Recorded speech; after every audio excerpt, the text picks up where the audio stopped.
Movie review of భీమా. ఈ cinema చూస్తున్నంతసేపు చూశాక నా మీద నాకే కాసేపు జాలేసింది భయ్య. ఆడియన్స్ పేషెన్స్ టెస్ట్ చేయడంతో పాటు వాళ్ళ లాజికల్ థింకింగ్ని కూడా మడతెట్టి బ్యాక్ పాకెట్లో పెడతారు.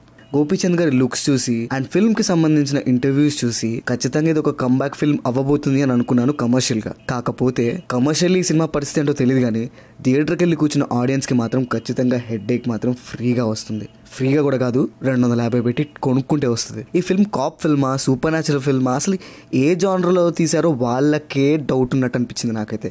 అండ్ దాంతోపాటు స్క్రీన్ ప్లే ఎందుకో చాలా క్లమ్జీగా ఉంటుంది. సీన్స్ ఒక దగ్గర నుంచి ఇంకొక దగ్గరికి స్విచ్ అవ్వడం అండ్ పాస్ట్ ప్రజెంట్ని కిచిడి చేశారు. యాక్షన్ కూడా చాలా బోరింగ్గా అనిపిస్తుంది. అంటే వి నో మనకి తర్వాత ఏం జరగబోతుందో తెలుసు కాబట్టి ఆ యాక్షన్ సీన్స్ కూడా అంత ఇంట్రెస్టింగ్గా ఉండవు. స్టోరీ కూడా ఎప్పుడుదో పాత early 2000s and late 1990s story లాగా అనిపిస్తుంది. అండ్ నేను సర్ప్రైజ్ అయిన మ్యాటర్ ఏంటంటే సాహసం, ఒంటరి లాంటి ఎక్స్పెరిమెంటల్ ఫిల్మ్స్ తీసిన గోపీచంద్ గారు ఇంత రొటీన్ కమర్షియల్ ఫిల్మ్ని ఎలా యాక్సెప్ట్ చేశారో ఏమో. ఈ ఫిల్మ్లో చాలా ఇబ్బందిగా అనిపించేది లవ్ ట్రాక్ భయ్య.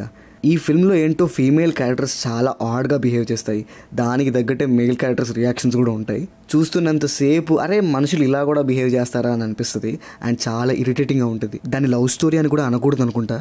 ఇంకా డైలాగ్స్ అయితే ప్రాసల కోసం వద్దులేండి, ఒకసారి చూడండి సినిమా, మీకు అర్థమవుతుంది. టెక్నికల్లీ ఈ సినిమా బాగానే ఉంది, కాకపోతే బ్యాక్గ్రౌండ్ స్కోర్ ఎందుకో చాలా ఓవర్ థంపింగ్గా అనిపించింది, మరీ ఎక్కువ డామినేటింగ్ అనిపించింది. సాంగ్స్ అయితే ఏవో ఉన్నాయంటే ఉన్నాయి అంతే. పర్ఫార్మెన్సెస్ విషయానికి వచ్చేస్తే గోపీచంద్ గారు తన రోల్లో బాగానే చేశారు, కానీ కామెడీ సీన్స్ దగ్గర కొంచెం ఇబ్బందిగా అనిపిస్తుంది.